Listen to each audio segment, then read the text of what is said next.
In this video, we're tackling some overdue projects around the house that I have been meaning to do for years now. I'm finally getting around to doing them, so I'm taking you along on that journey. This video is going to fill you with tons of motivation to hopefully start checking off your list of home project to-dos.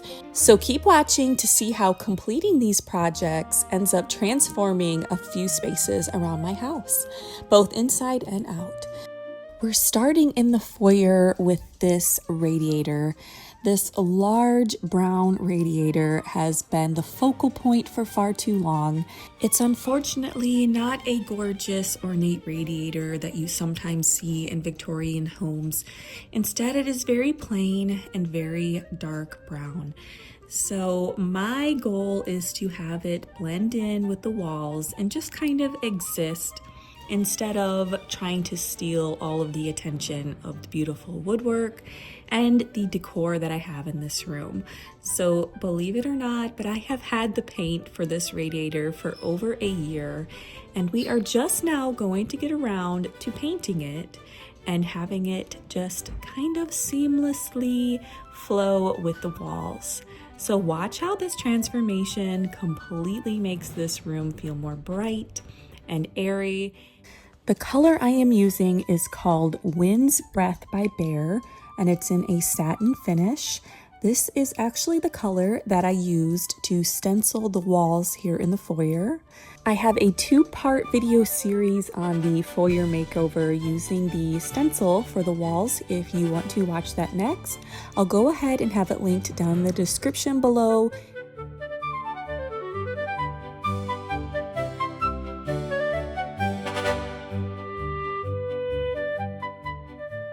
I am just going to use a paintbrush to apply this. So the old paint was peeling very bad off of this. It was definitely in need of a refresh. So I'm just very glad that I got around to taking the couple hours that it took to paint this. I think it looks just so much better. And I would love to know down in the comments if there are any home projects that you've been staring at every day for maybe a few months, or like me, maybe even a few years, that you just haven't talked yourself into doing yet because it's a lot of work. It requires you to maybe give up some time outside, enjoying the weather. In my case, I was able to get these all done because my husband had the time off of work, and we were experiencing the horrible air quality in Michigan to where we could not go outside for a few days. So it was kind of the perfect storm in order to give me the oomph that I needed to just tackle these things and get them done. And I am so glad that I did, because now I can focus my energy on other projects that need done around the house, because it's never ending, right? There's always something that needs to be done. Now, I thought I would add some rub-and buff to some of these pieces here on the radiator. The reason I didn't paint it is because, as you can see, it gets this like calcium or whatever that it's called, just from this being damp and it being iron. So I'm not gonna paint that. I'm just gonna use some rub-and buff and maybe try and lighten it up that way a little bit. So I've got some antique gold, and we're gonna try that on these pieces here, and then possibly down at the pipe below. I think because this is oil-based, it's gonna work a lot better than a latex paint would work on that. So overall, I'm liking the way that it's looking. It really brightened up this space amazingly. These radiators aren't the beautiful ornate ones. They are older for sure, but you know, they're not really something that I want to necessarily stand out. I don't mind them, but I think they have a much nicer presence when they kind of blend in with the walls. So I'm really happy I finally got around to doing this. It's been something that I've had on my list for over a year now. I've had the paint and everything, and I just never got around to it. So I guess the fact that we're having this crazy weather right now with the air quality being so horrible It's kind of giving me the opportunity to get some things marked off my list that I've been meaning to do for a long time now. If you have never had the opportunity to use Rub and Buff, it is such a neat product. It is like a miracle product in this tiny little tube. It goes on just so smooth and beautiful and gives you the most gorgeous matte kind of gilded gold look. It comes in different tones and shades of metallics. I personally love the European gold. I like the copper one too that they have. I can't remember the name. It might just be copper. They even have black and you can layer it. It isn't oil based. So be careful if you've never worked with it because it does become a messy ordeal if you get it on something you don't want it on. You can use some alcohol to remove it. Sometimes I use lemon oil. I think that has worked before, but I just love how this antique gold Rub and Buff looks on these more industrial sections here of the Radiator. I think it just made it look a little bit more special, and like I took the time to kind of think about the details, and that's kind of my thing, something that I always do when it comes to home decor and decorating and makeovers and such. So I hope you're enjoying the video so far and that you're getting motivated to maybe jump up and tackle even just a small little project around the house that you've been putting off. It could even be painting a light switch cover or something along those lines.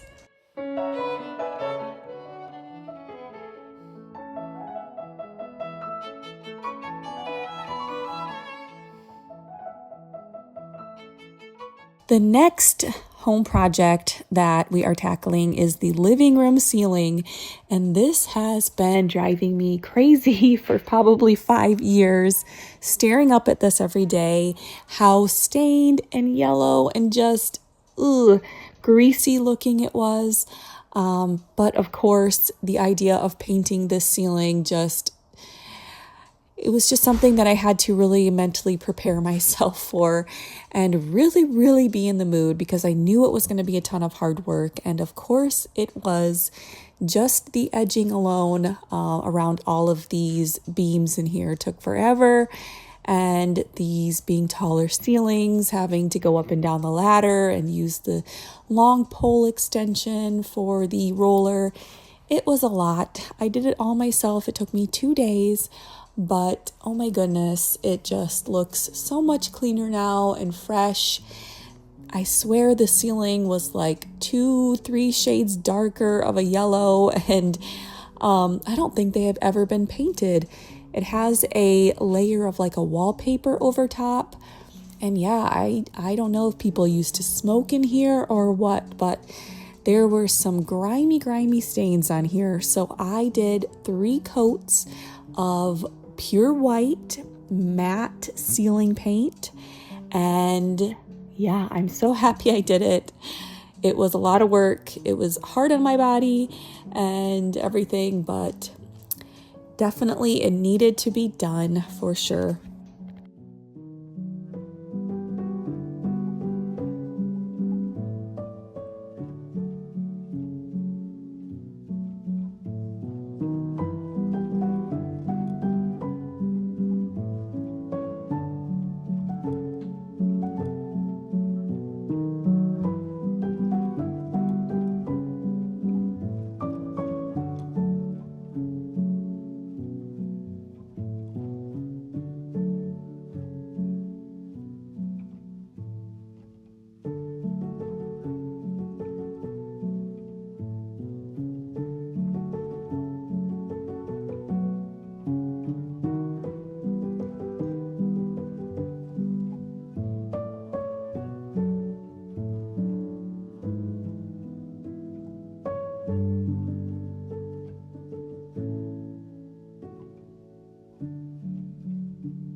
The first coat, I went up and down the ladder many times to fill a small handheld roller.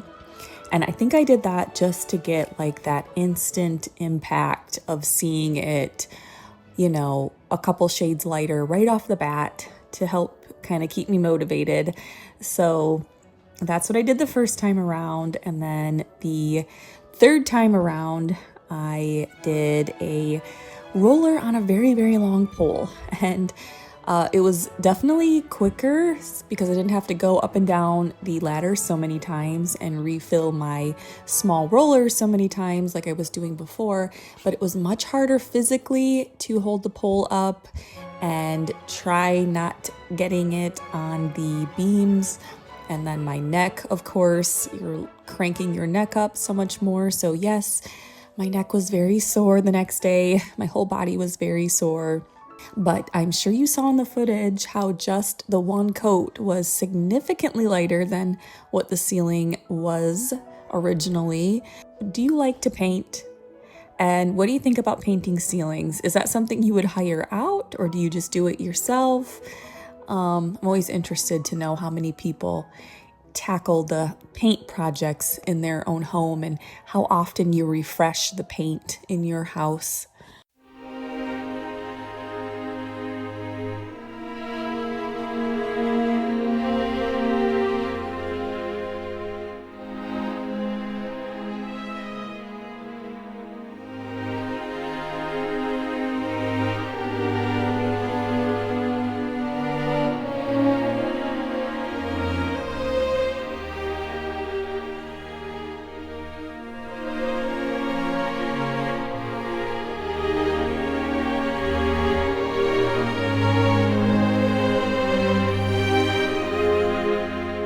And here is one of the projects for today.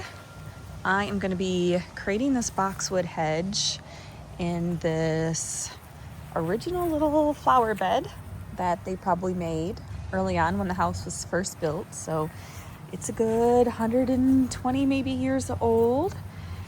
And I thought it would look really pretty with the boxwood hedge around the whole outside, give it a little bit of formality. And then on the inside, I was thinking it'd be really pretty to plant delphinium or something nice and tall that will kind of be held up by the structure of these boxwoods. So I got all these for 50% off at Home Depot, and I'm just gonna pop them in, space them all out equally, and hopefully it won't take long to have a gorgeous little circular boxwood hedge here. Another thing we need to do is work on this DIY fountain. So there was a hole in it. I added some, what is this called? Like a flex seal. But apparently I need to go around like the whole inside in order to keep the water in because it's just seeping right back out. So we'll do that too together. I also have another fountain that I created, and I'll show you that also. We're just trying to add, some more water features and stuff around the property. But yeah, let's get this planted up really quick. Hopefully it's quick, and move on to the next project.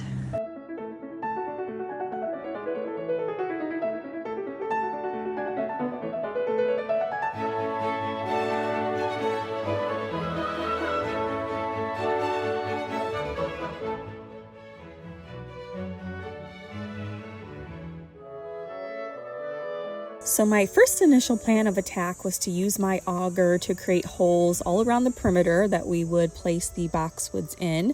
And that did help to kind of loosen up the soil, and we were able to dig out some roots and things. But then I realized that I needed to just kind of create a trench all the way around. And so later I called in Cameron to help me with that because it ended up being way more work than I was originally planning for this little project to be. Aren't they always? That's how it always goes, right?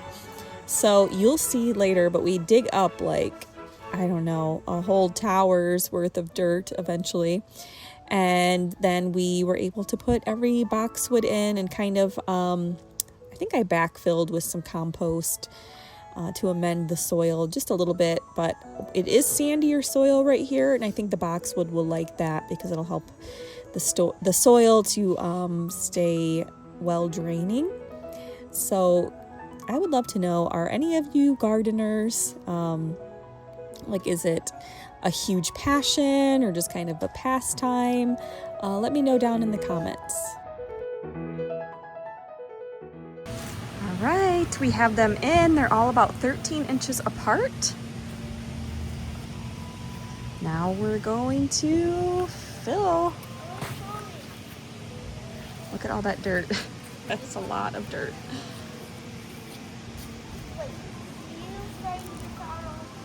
Looks really good so far. It's gonna be so pretty. Way more of a feature. Before it was just full of weeds all the time.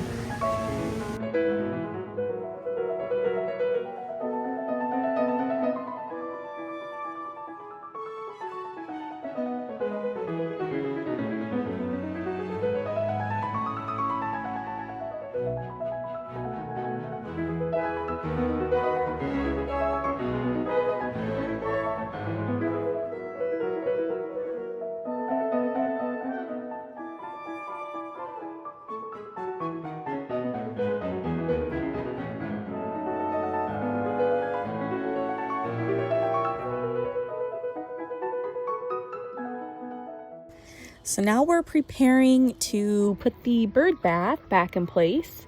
And first I laid just a paver for a little bit more of a supportive base so it doesn't sink down into the sand as easily as it did before. And again, this bird bath was, I think, original to the house. So it's another oldie.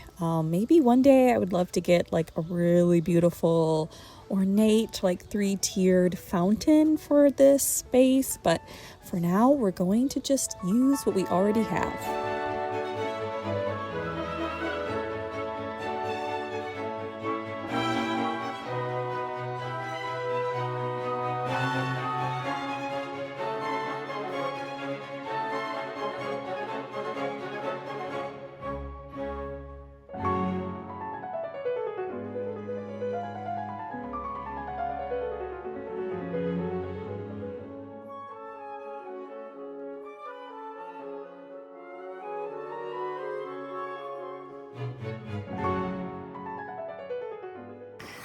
All right, here's plan B. I also had this planter that I wasn't using that I turned into a sealed up vessel. This one's just plastic, so I don't have to worry about it leaking.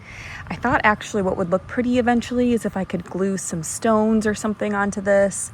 But for now, I spray painted the inside a pretty blue, and I think we'll use this as our fountain up here until I can get the other one more suited for the job. At least we'll have some water feature to go here for the time being. Let me see if I've even got this close to level. I'm thinking this bird feeder is probably also very old and maybe something that they originally made for the house. Okay, we are not even close. So let's see here. I might need to pop a little stone or something underneath it.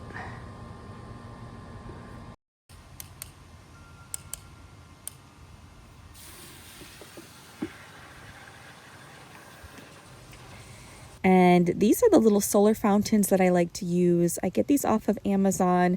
They're inexpensive and they do just such a good job of spraying out just like a nice little fountain of water. And there's different tips that you can put on them to create different water features, I guess.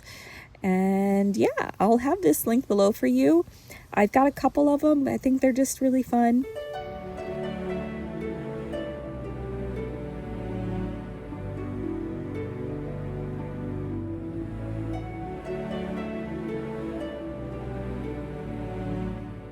Just wanted to show you this little hydrangea patch over here. We've got the native Annabelles, and then underneath those I popped in some, they're actually called pop star hydrangeas. And these you can alter the color. You can make them blue if you want to, but I just kept them just whatever they want to do with the soil. And I just think that looks so pretty. They really like it there. They're getting a little bit of shelter with the Annabelles, and they're only getting morning sun, so it's been perfect for them. And then our Incredibles over here are amazing. Love those so much. And I actually think what I'm going to do is eventually transplant all of these endless summers, because as you can see, we got no blooms on them.